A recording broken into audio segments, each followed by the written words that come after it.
Pues bueno, ya estamos grabando.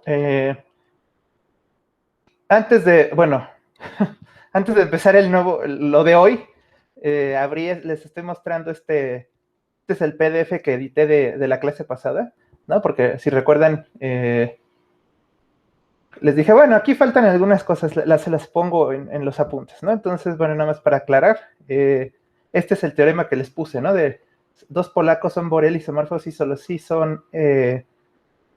tienen la misma cardinalidad y dije que en el ejercicio 20, ¿no?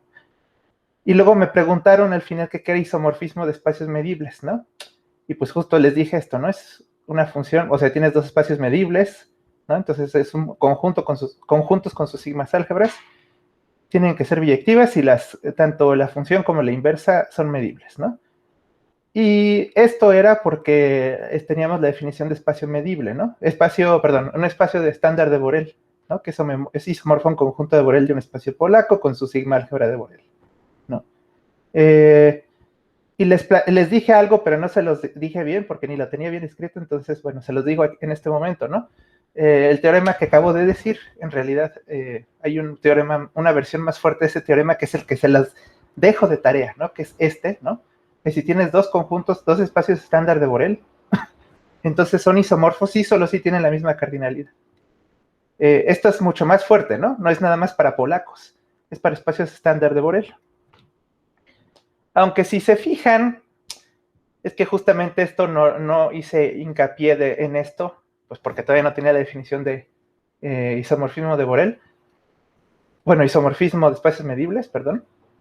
Pero si recuerdan, probamos que, a ver cómo era, que hay una topología, que aún que un espacio polaco, si tienes un conjunto de Borel, le puedes cambiar la topología de tal manera que el espacio total siga siendo polaco y el conjunto cambia a ser de Borel, ¿no? Y entonces, esa función continua, si analizan la prueba, bueno, de hecho, es porque tiene los mismos conjuntos de Borel, básicamente porque tiene los mismos conjuntos de Borel. La identidad, digamos, con una topología a otra topología, es un isomorfismo de Borel, ¿no? Entonces, pues en realidad ya habíamos visto algo parecido, ¿no? Que los espacios polacos, o sea, un espacio de Borel, le puedes cambiar la topología para que sea polaco. Ese cambio de topología es una función, es un isomorfismo de Borel.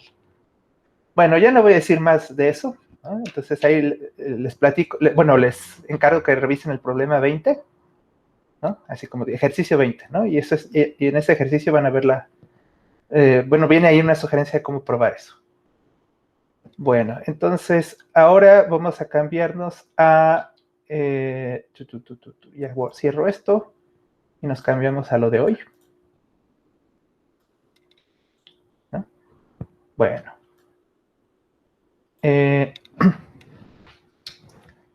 Bueno, entonces aquí está el teorema que quiero probar.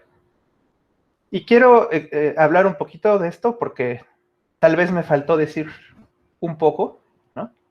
Que este es el teorema que les digo que es el que quiero probar ahora. Las tres condiciones son para un espacio metrizable. O sea, primero tiene que ser espacio metrizable, ¿no? No necesariamente tiene que ser espacio metrizable, puede ser un espacio topológico, pero ahí habría que hacer un poquito más en la demostración para eso. Y eso ahora sí que se sale de los objetivos del curso, entonces ya le puse metrizable, ¿no? Como hipótesis. Entonces, primer inciso es el estándar de Borel. Y el segundo y el tercer inciso parece que son iguales, pero en realidad quiero que o sea, significan diferentes cosas. El inciso 2 es como decir para todo encaje topológico, ¿no?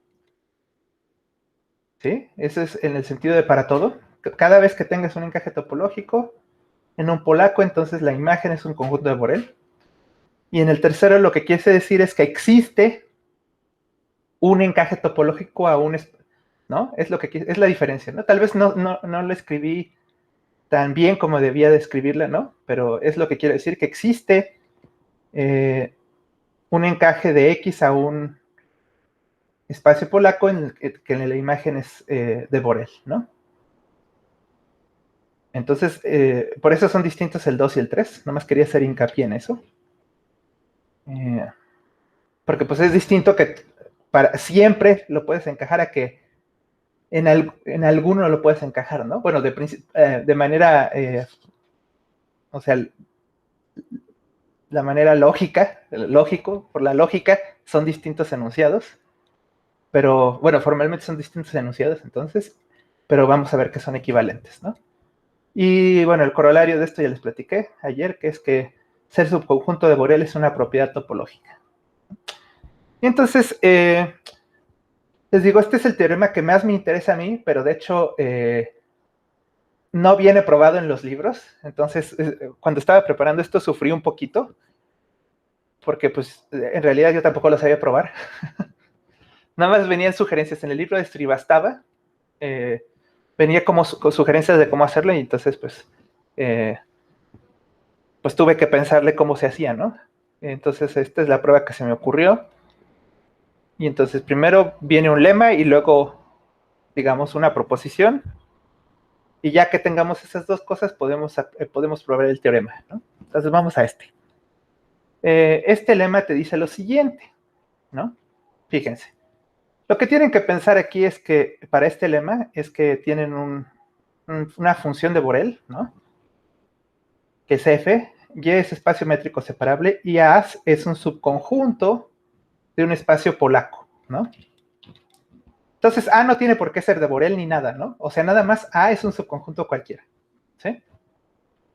Entonces, lo que pueden hacer es expandirla, o sea, hacer algo parecido que estamos haciendo, ¿no? Expandir la topología, hacer otra tau prima, que tau esté contenido en tau prima, y básicamente parecido a lo que habíamos hecho antes, ¿no? Que tenga los mismos conjuntos de Borel, que el espacio nuevo sea polaco, y ahora lo que necesitamos es que la función sea continua, ¿no? O sea, aquí lo que estamos haciendo es como tomar un espacio de una función de Borel y le estamos haciendo continua, como modificando la topología en el dominio, ¿no?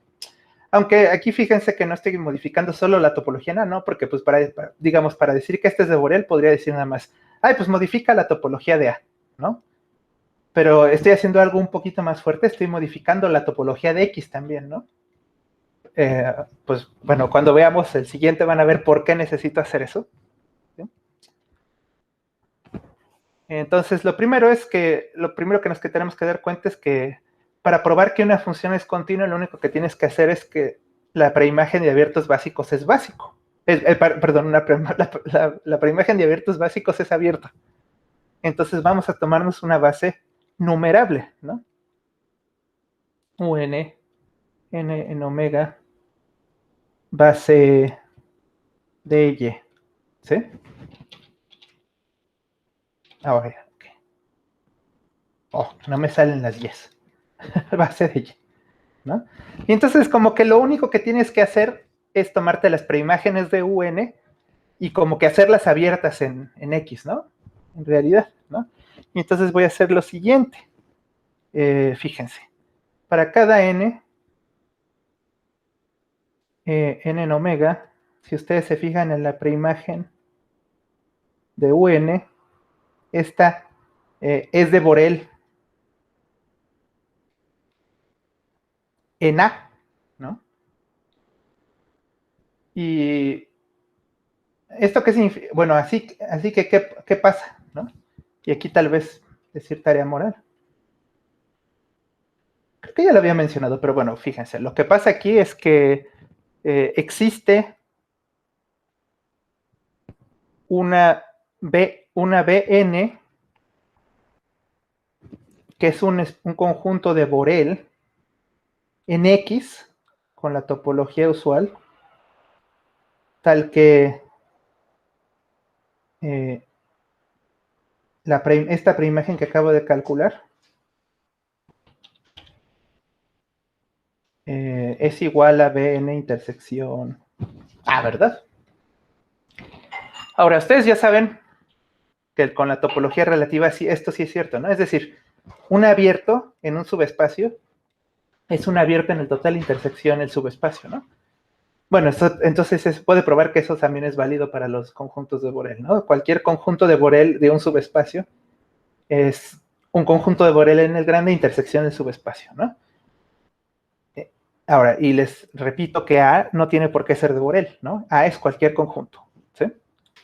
Bueno, entonces eso que acabo de decir sería lo que puse aquí de tarea moral. Bueno, y entonces, fíjense, ya tenemos una cantidad numerable de conjuntos de Borel, ¿no? Entonces, por el teorema, bueno, voy a poner por un teorema de una clase anterior, que debería, este creo que no tiene nombre, ¿no? Pero pues es en el que puedes tomarte una topología, ¿no? Existe una topología tau n en tau, bueno, más bien, no en tau, mayor que tau, ¿no? O sea, que contiene tau, que está en X, que tiene todas las propiedades que necesitamos, ¿no? Bueno, ¿qué significa eso? Tal que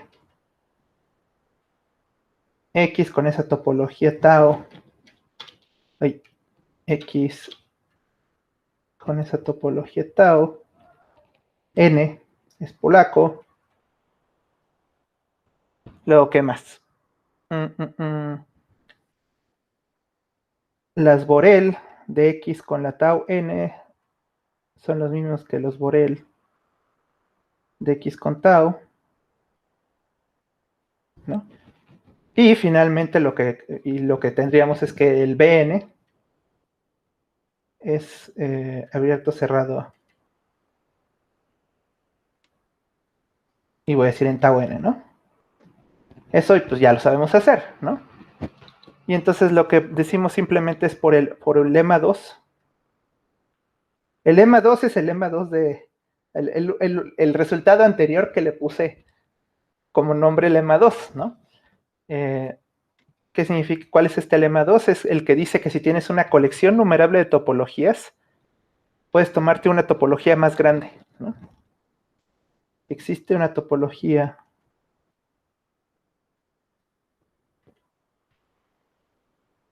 bueno, y voy a decir polaca, tau prima en X, ¿no?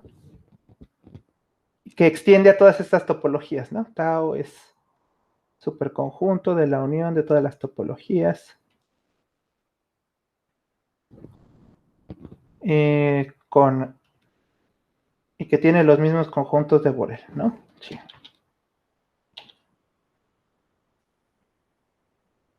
X con los de Borel es X con los de Borel. Borel de X con tau es lo mismo que Borel de X con tau prima. ¿Sí? Bueno, pues ya este debe de funcionar, ¿no? Porque ya en ese conjunto. Entonces, bueno, nada más decimos entonces.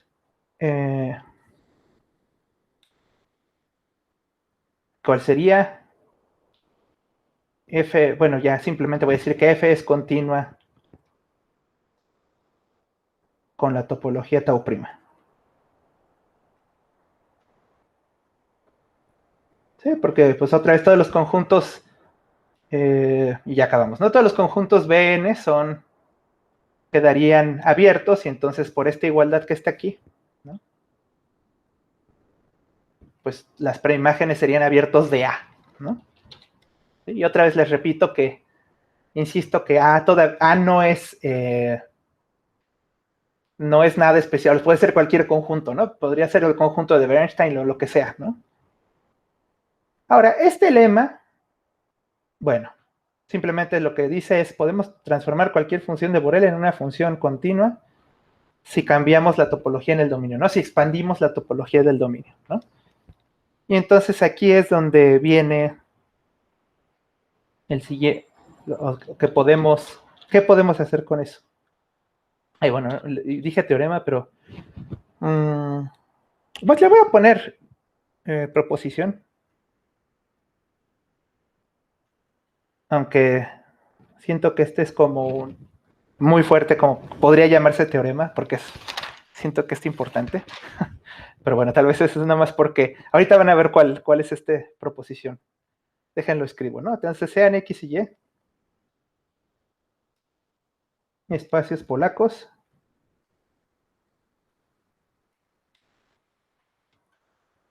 toman un A subconjunto de X y B subconjunto de Y.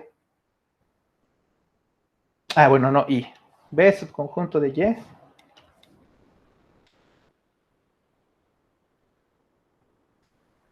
Y una función continua. Pero no solo una función continua, una función, pero no cualquier función, un isomorfismo de Borel.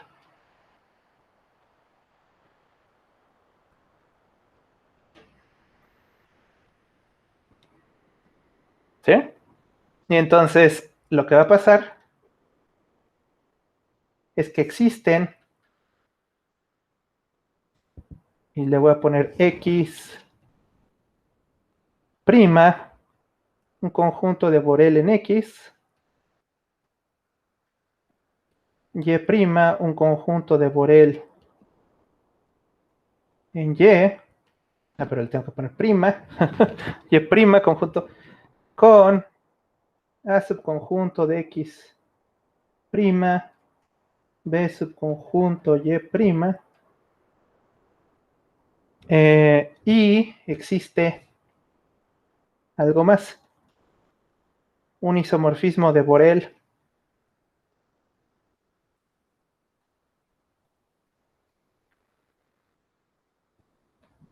G de X prima a Y prima con G restringido a X, vale, XA, ¿no? El dominio igual a F. Bueno, ahí está la proposición que vamos a probar. Y esta es justo la que no viene en los libros, ¿no? Entonces, no está tan fácil de probar, creo. O al menos la primera idea que obtienes para probarla no está tan fácil. Y ahora, ¿por qué digo que esta proposición se me hace importante? Tal vez, bueno, en primera es porque es el ingrediente que necesitamos para probar el teorema que puse arriba, ¿no? Pero a ver si se acuerdan de cuál es de que esta proposición ya vimos algo similar, ¿no? Si cambian la palabra isomorfismo de Borel por homeomorfismo, y si cambian aquí de Borel por G delta, aquí cambian G y le ponen G delta, y en vez de isomorfismo de Borel ponen homeomorfismo, es el teorema de Lavrentiev, ¿no? Que es el teorema de extensión de homeomorfismos, ¿no? Que si tienes dos espacios polacos y tienes un homeomorfismo entre subespacios, entonces puedes extender el homeomorfismo, ¿no? A G deltas. Bueno, hay un pequeño asterisco ahí, ahorita les digo cuál es el pequeño asterisco. Entonces, esta proposición es como una generalización. Entonces,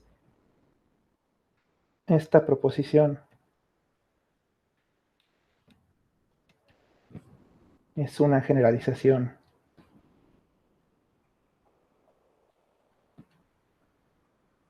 del teorema de... Ay, ya no me acuerdo cómo se escribe, creo que se escribe así, ¿no? Lo voy a buscar rápido cómo se busca. ¿Cómo se dice? Bueno, es que ya ni me acuerdo cómo se los escribí, ¿no?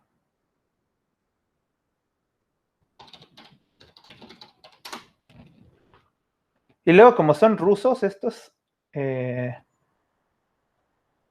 que el problema es que los puedes escribir de muchas formas. Y no están mal, o sea, porque en realidad no se escriben. Pues no, a ver.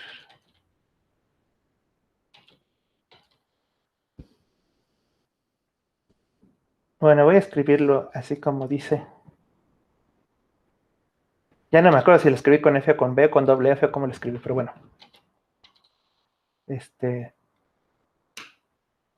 Así lo dejo, ¿no? Como los rusos no escriben con letras latinas, romanas, escriben con cirílico, pues siempre es como de, bueno, quién sabe cómo se escribe en realidad. Depende como que la interpretación, ¿no? O el que hace digamos, la traducción, ¿no? Pero no es traducción, es nada más cambiar letras cirílicas por letras latinas. Bueno, entonces, ya vamos a las matemáticas, en vez de discutir cómo se escriben las cosas. Pues entonces aquí, vamos a ver, lo que estoy diciendo es que aquí ganamos, o sea, con respecto al teorema de Lorentz, ganamos un poco, ¿no? Porque aquí vamos a poder probar ese teorema, en vez de usar homomorfismos, vamos a poder usar isomorfismos, ¿no? Entonces eso es como una ganancia, ¿no? Pero perdemos un poco porque ahora no van a ser G deltas, ¿no? Los conjuntos a los que se pueden extender. Solo podemos asegurar que son de Borel, ¿no? Bueno. Entonces, como que ganas una cosa y pierdes otra, ¿no? Entonces, pues lo que tenemos que hacer para este es repetir muchas veces el lema anterior, ¿no? Entonces, fíjense, sea tau x la topología de x y tau y la topología de y.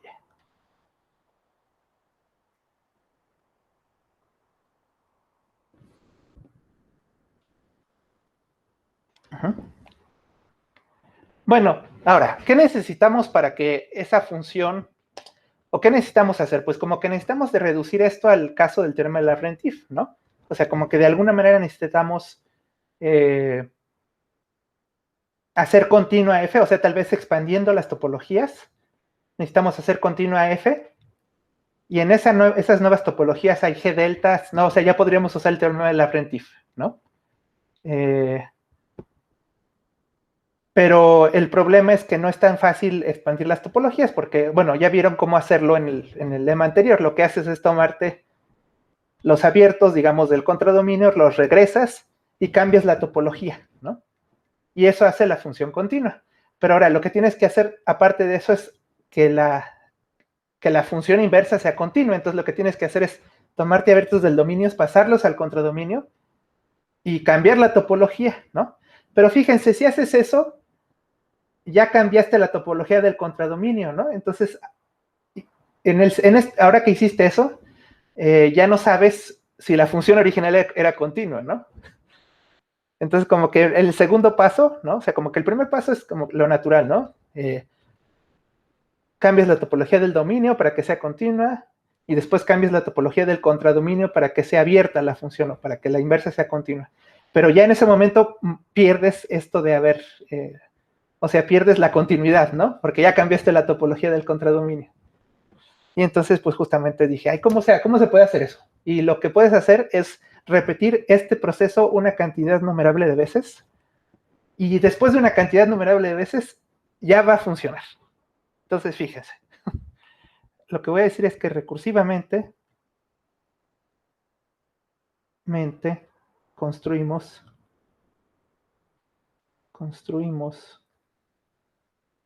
topologías y voy a decirle tau, pues no sé cómo ponerle, sin ponerle tantos subíndices, pero pues ni modo, ¿no? Tau xn con n en omega en x y topologías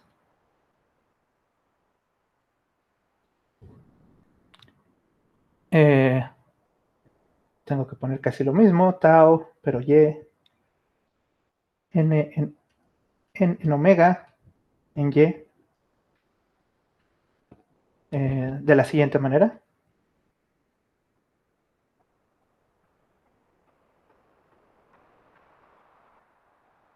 ¿Sí? Y entonces les voy a decir qué hacer, ¿no?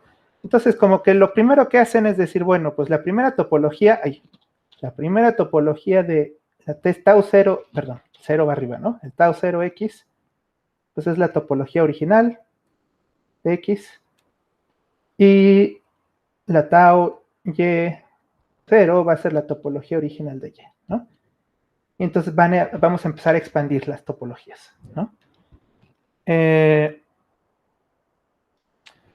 Y lo que hacemos es, fíjense, para cada n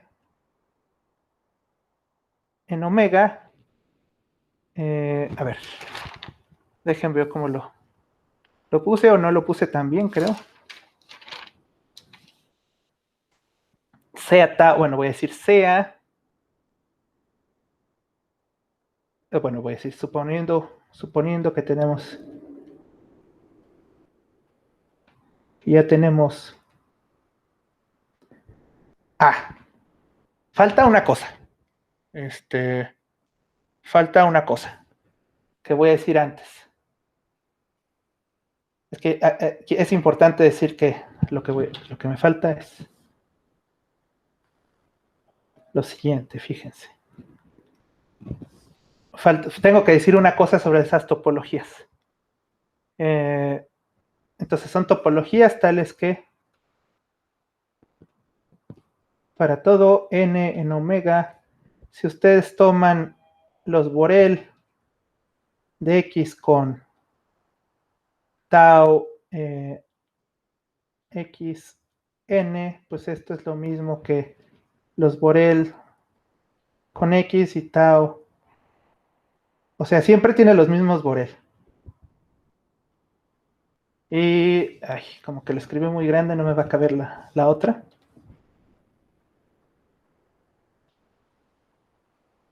O sea, la otra, ¿no? Con y. Tau y n es igual a los Borel de y con tau y. ¿No? Bueno, al ratito lo corrijo para que se vea mejor, que no se vea tan encimado. Bueno, entonces, estas topologías que vamos a hacer tienen los mismos conjuntos de Borel, ¿no? Entonces, suponiendo que ya tenemos tau nx y tau ny, entonces en este paso, si ya tienen tau nx y tau ny, y los dibujé y los puse al revés, perdón. De n, tomamos tau, bueno, tomamos la función, voy a decir la función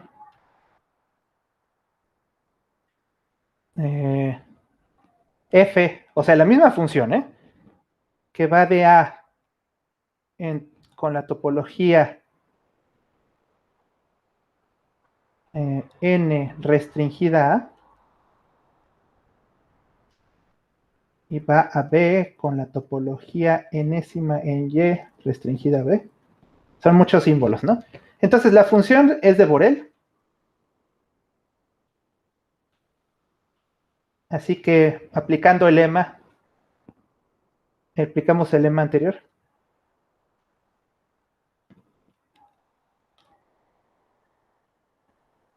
Y escogemos, y encontramos más bien, una topología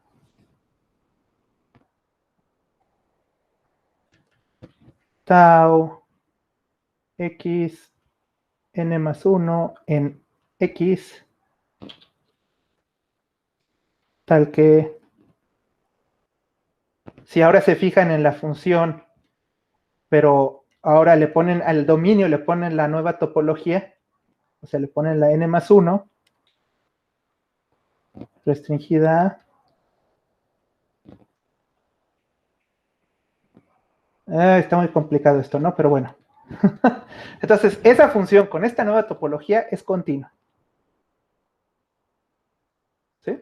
O sea, digamos, en el paso n ya tienen ciertas topologías.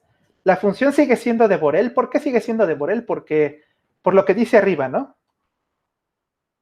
Tiene los mismos conjuntos de Borel siempre. Entonces, esta función sigue siendo de Borel. Entonces, aplican el lema y le cambian la topología al dominio de tal manera que la función ahora sea continua, ¿no? Y lo que hacen después de eso, otra vez voy a escribir casi lo mismo, ¿no? Para n en omega, suponiendo que tenemos... ¿pero cuáles? En X ya tenemos la n más 1, y en Y todavía no tenemos...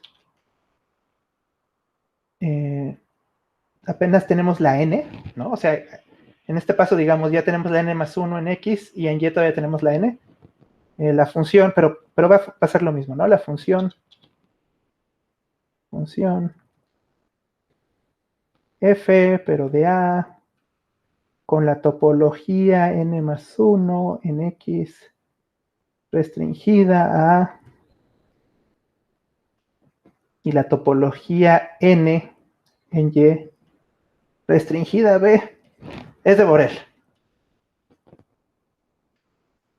Y entonces aplicamos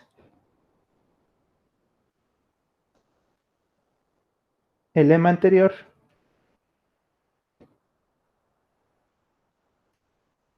y encontramos una topología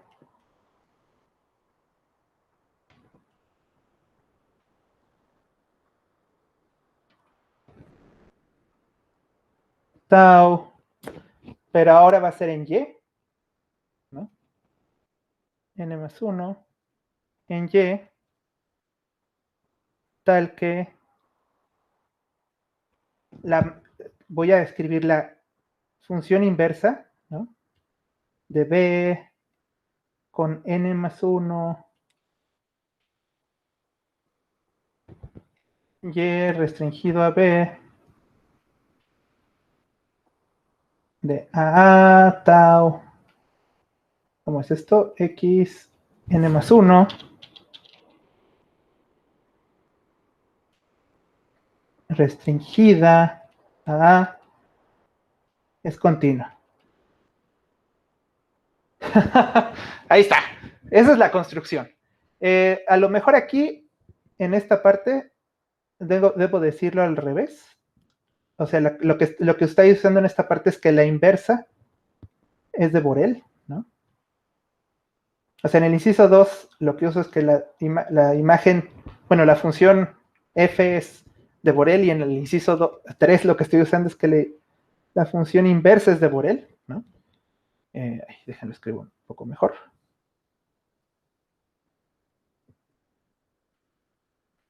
¿Sí? Bueno, y entonces estos 3 pasos son como un procedimiento para ir construyendo las topologías, ¿no?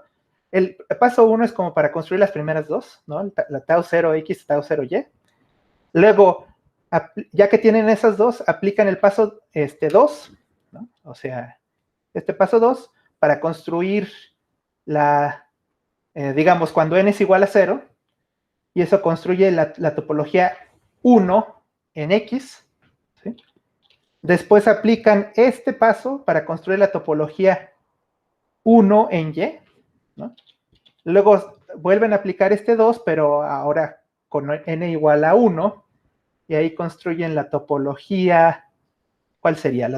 Si n es igual a 1 sería la topología 2 en X, ¿sí? Después de eso usan esto para construir la topología 2 en Y, ¿sí? Y así sucesivamente, ¿no? O sea, van usando, o sea, es como decir, paso 1, luego paso 2, paso 3, paso 2, paso 3, paso 2, paso 3, pero bueno, para distintas n's, y así van a ir construyendo las topologías, las enésimas topologías, ¿no? Bueno, y a lo mejor, si quiere uno ser muy estricto, tienes que decir aquí y las conjunto de Borel,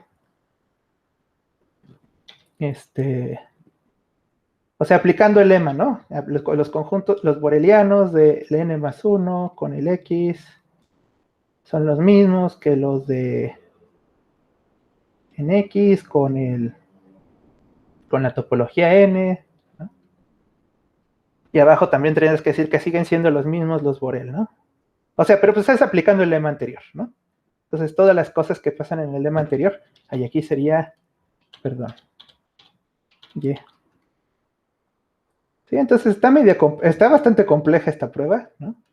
Creo que nunca habíamos visto algo así, pero igual ya habían visto algo parecido en teoría de conjuntos, ¿no? Muchas pruebas de teoría de conjuntos se hacen así, ¿no? Por inducción, bueno, por recursión, ¿no? Bueno, ya, no quiero escribir tanto más, ¿no? Entonces hacen eso y van construyendo todas las topologías, ¿no? Y entonces, sea tau, omega, omega en X, pues voy a decir la topología generada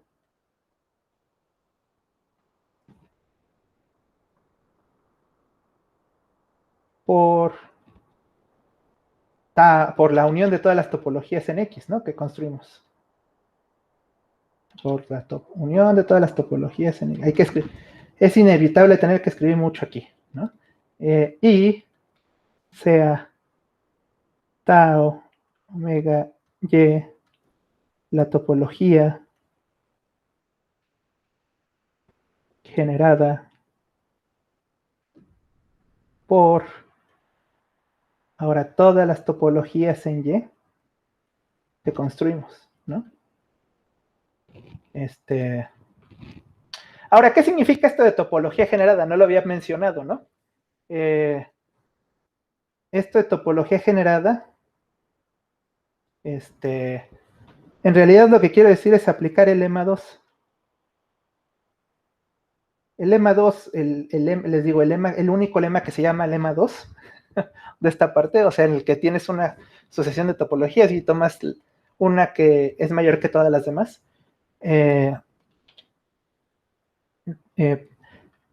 Pero aquí sí nos importa que sea generada, o sea, en los otros ejemplos como que nada más nos importaba, es una topología que contiene a todas, ¿no? Pero aquí sí nos importa que sea la generada. Ahora, ¿qué es la generada? Es la mínima topología que contiene a todas esas topologías, ¿no? Y de hecho, ya les había mencionado esa propiedad, pero no la probé, ¿no? La prueba de que ese procedimiento, de que este procedimiento nos da topología, nos da la generada, está en la tarea, ¿no? Sí, es que esto es importante, ¿no? En lo que voy a hacer, lo que voy a decir ahorita, no es nada más como decir, ay, tómate cualquier topología que funcione, ¿no? Tiene que ser la topología mínima que contiene todas esas topologías. Si no, no va a servir lo que voy a decir ahorita. Y les digo, pues eso está por ahí en un ejercicio de la tarea 5, ¿no? Que esa topología que definí en el lema 2 en realidad es la topología generada por toda esa unión de topologías. Bueno, y entonces, y aquí voy a aplicar otro salto.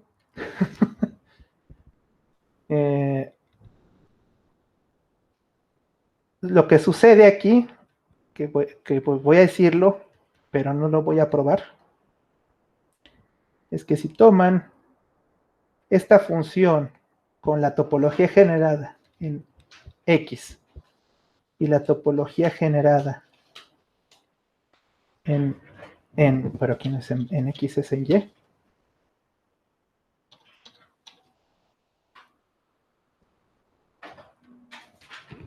Esta es un homeomorfismo.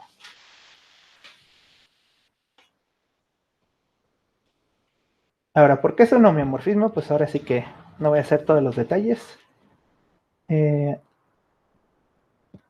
Pero básicamente, cualquier abierto, primero tienen que hacer los ejercicios que les dicen qué significa topología generada, ¿no? Pero cualquier abierto, hay una base, ¿no? Que está formada por intersecciones finitas, ¿no? De elementos de las topologías, de estas topologías, de estas como intermedias, o sea, de los pasos.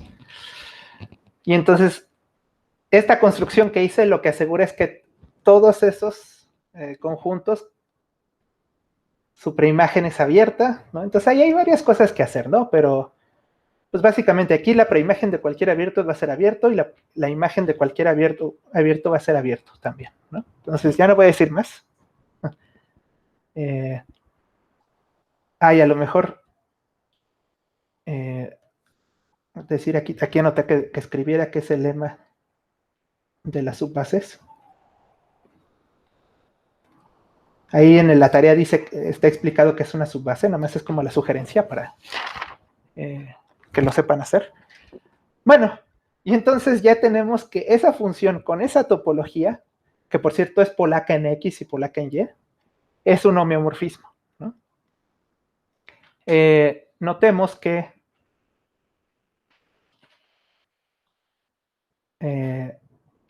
ambas topologías, estas topologías omega son polacas.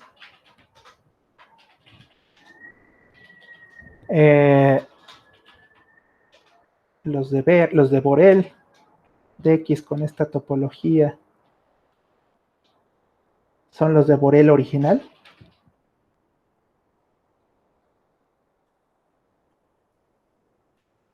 Y los de Borel con la nueva topología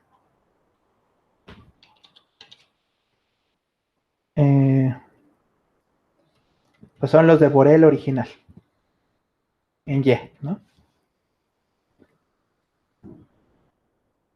Esto por el lema 2, ¿no? ¿Sí? Entonces, pues la idea es que cambiaron la topología en X y en Y, pero no, los borelianos quedaron iguales, ¿no? Y además, tal vez me faltó decir, y además de que X con esta topología omega y Y con la topología omega, con su topología omega, son polacos. Ah, no, eso ya lo dije, ¿verdad? Ok. Entonces, estoy diciendo cosas, lo dije 2 líneas arriba. Entonces,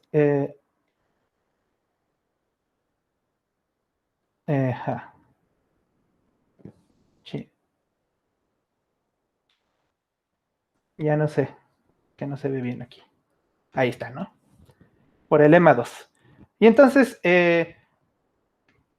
todo este relajo que hice fue para cambiar la topología y que ya podemos usar el teorema de Laurent-If, ¿no? Y entonces, por el teorema de Laurent-If. Aquí sí lo escribí con V, ¿no? Y entonces aquí le voy a poner el asterisco que les dije. Ahorita les digo qué significa este asterisco. Pero bueno, voy a decir qué diría el teorema de Laurent-If. Existen, pues ya casi nos dice todo lo que queremos. Existen Y, X, X primas, subconjunto de X, Y prima, subconjunto de Y, ¿no? Con A conjunto de X prima y B subconjunto, o sea, lo que dice el teorema, ¿no? Que ya pueden extender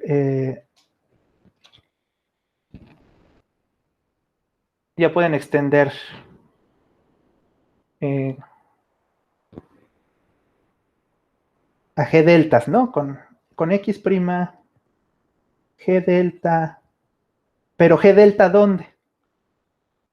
Pues en X con la topología omega, ¿no? Con esta topología que hace continua la función. Y Y prima es G delta en Y con la topología omega, ¿no?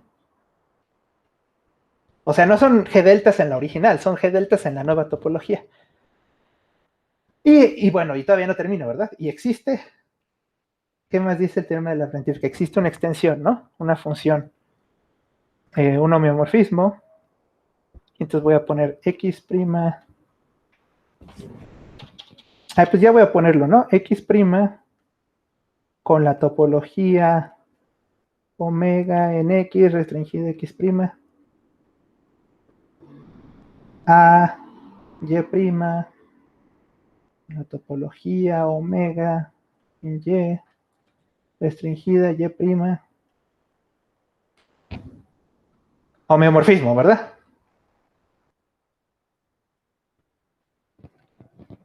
Eso es lo que dice el teorema de la Rentif. Ahora hay que poner aquí el asterisco, ¿no? El asterisco es que es, en este teorema, en el teorema de la Rentif, falta una hipótesis. En realidad aquí nos falta una hipótesis de ese teorema.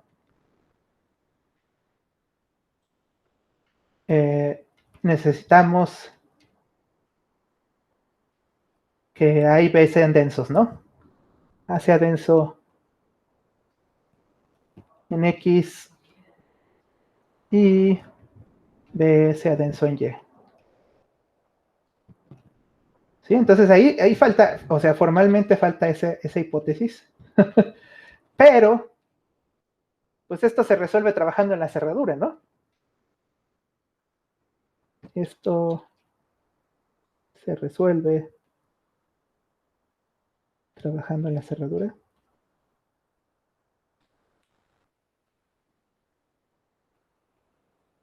O sea, en vez de tomarte, o sea, tendrías que escribir más, pero yo no quiero escribir tanto más, ¿no? Tantos símbolos, ¿no?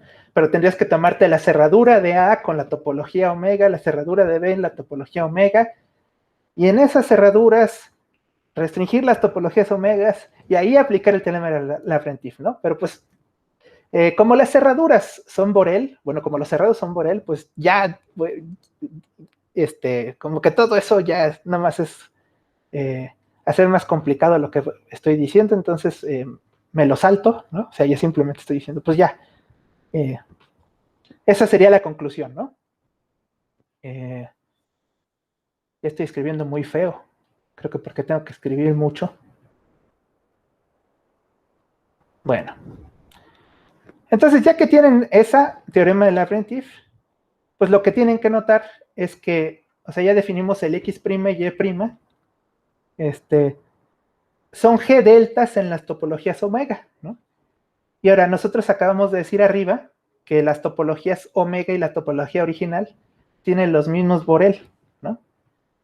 Entonces notamos, pues ya vamos a decir eso, ¿no? Notamos que X', como es G delta en la topología omega, pues es de Borel en la topología original, ¿no? Y por la misma razón,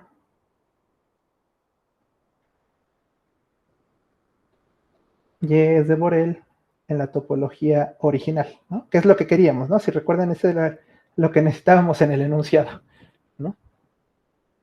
Y además, bueno, ya voy a decirlo así nomás, ¿no? Además, G, si ustedes se fijan en G, pues ahora voy a poner X' con la topología original, restringida X', que va a Y' con la topología original. La topología original, restringida Y', es de Borel. Ah, ¿no? Bueno, ahora, ¿por qué es de Borel? Pues otra vez, ¿no? Como es homomorfismo en estas topologías, pues la preimagen de cualquier abierto es abierto, la imagen de cualquier abierto es abierto. Bueno, eso es porque es homeomorfismo, ¿no? Como es homeomorfismo, la preimagen de cualquier abierto es abierto y la imagen de cualquier abierto es abierto. Pero pues los abiertos son de Borel, ¿no? Entonces, básicamente lo que obtenemos es que la preimagen de cualquier de Borel es de Borel en la topología original. Y ya, eso era, ese es el teorema, ¿no?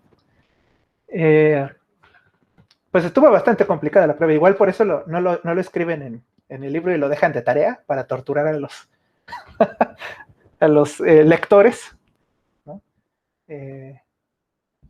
Pues sí, bueno, pero aquí está la prueba de este teorema. Y ahora bueno, le puse proposición, ¿no? Y entonces ya vamos a probar el teorema de... no sé si traerme el enunciado para no tener que estarlo viendo otra vez. Lo que vamos a probar es este teorema, ¿no? Ya es muy fácil, ¿no?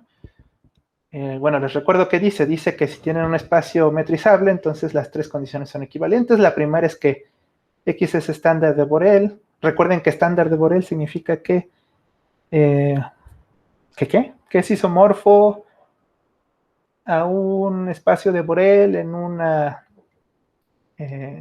un espacio polaco, ¿no? Entonces es estándar de Borel. 2 significa que cada vez que lo encajas en un polaco resulta ser de Borel. Y 3 dice que es un subconjunto de un espacio de Borel, un conjunto de Borel de un espacio polaco, perdón. Entonces, si se fijan en estos tres enunciados, hay dos implicaciones que son muy obvias. La 2 implica 3, ¿no? Y la 3 implica 1, pues son inmediatas, ¿no? La única difícil es la 1 implica 2, ¿sí? Entonces, voy a escribir eso ahí abajo, ¿no? Entonces, demostración del teorema. Entonces, aquí escribo que 2 implica 3 y 3 implica 1. Por ejemplo, la de 2 implica 3 es porque la 2 es el para todo y el 3 es existe. Bueno, ahí necesitas la existencia, ¿verdad? Pero recuerden que todo espacio métrico separable se puede encajar en el cubo de Hilbert, por ejemplo, ¿no? Entonces sí existe un encaje. Bueno. Y el 3 implica 1 nada más es como decir, el 3 estás diciendo, hay un polaco, ¿no? Lo tienes en un polaco y en el 1 pues básicamente estás como que olvidándote del polaco. Entonces en realidad el 3 implica 1 pues es también pues directo, así como puse. Ahora probemos 1 implica 2. ¿Sí? Bueno, y entonces el 1, ya no me acuerdo qué decía el 1. El 1 es ser estándar de Borel, ¿no? Entonces, y el 2 significa hay un encaje, ¿no? Más bien, el 2 significa para todo encaje, bla, bla, bla, bla, ¿no? Entonces lo que tenemos que hacer es empezar con la sea X estándar de Borel.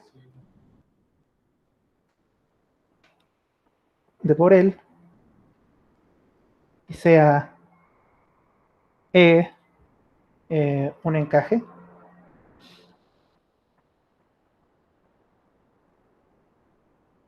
Donde Y es polaco, ¿no? Donde Y es polaco. ¿Sí? Aquí voy a decir que sin pérdida de generalidad, X es subconjunto de Y es la inclusión, ¿no? Y E es la inclusión. O sea, esto lo hago nomás para no tener que complicarme la vida con otras funciones, ¿no? Entonces, por el inciso 1, por la definición de estándar, más bien por la definición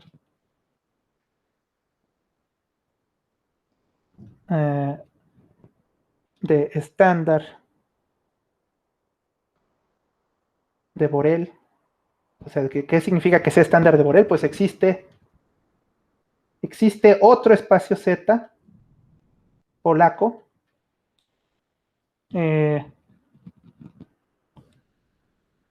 un subconjunto de Borel B, bueno, entonces de Borel, voy a ponerlo así, ¿verdad? Subconjunto de Borel de Z y un isomorfismo de Borel.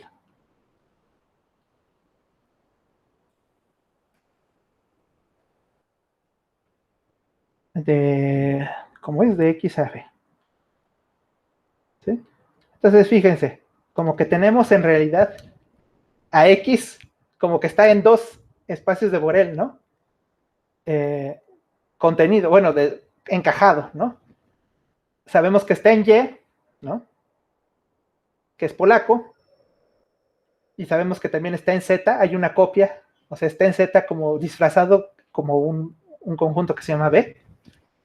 El B sí sabemos que es de Borel, ¿no? El X dentro de Y no sabemos, ¿no? Y lo que hay que probar es que X es de Borel, ¿no? En Y, por demostrar. Le voy a escribir, ¿no? Que X es de Borel. Creo que de hecho esto era lo que primero que tenía que decir, ¿verdad? X es de Borel en Y, ¿no? O sea, es de Borel en un lugar, pero en otro, quién sabe. Vamos a ver qué sí es, ¿no? Y entonces lo que hay que hacer es usar el teorema anterior, ¿no? Fíjense, entonces por el teorema anterior, por la proposición, le puse proposición, ¿verdad? La proposición anterior.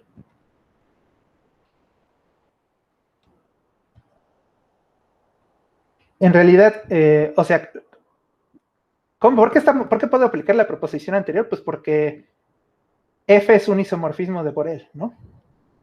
Eh, existen dos conjuntos de Borel. Y', Y' de Borel en Y, y Z' de Borel en Z, ¿no? Con, digamos que Y se queda contenido en Y', que perdón, ¿cuál Y? Que X se queda contenido en Y', que se queda contenido en Y, y el de Z, ¿no? El de Z es B, que se queda contenido en Z', que se queda contenido en Z, y existe chin. Creo que ya no tengo mi apunte aquí. Oh, no puedo ver la demostración, no puedo hacerla. No, sí, aquí está ya. Y existe, bueno, que básicamente es usar el teorema, entonces pues existe un isomorfismo de Borel, ¿no? De Y' a Z'. Isomorfismo de Borel.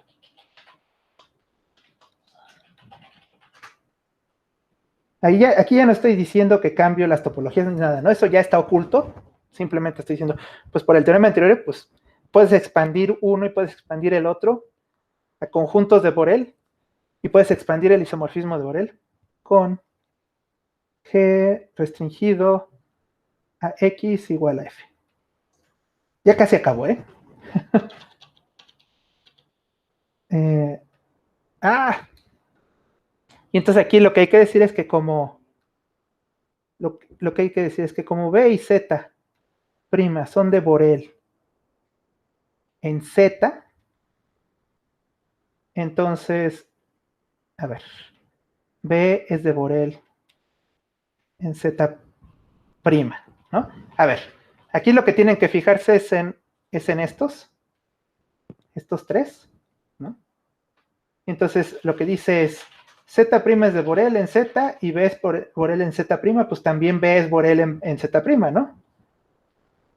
¿Sí? Así lo voy a dejar marcado, ¿no?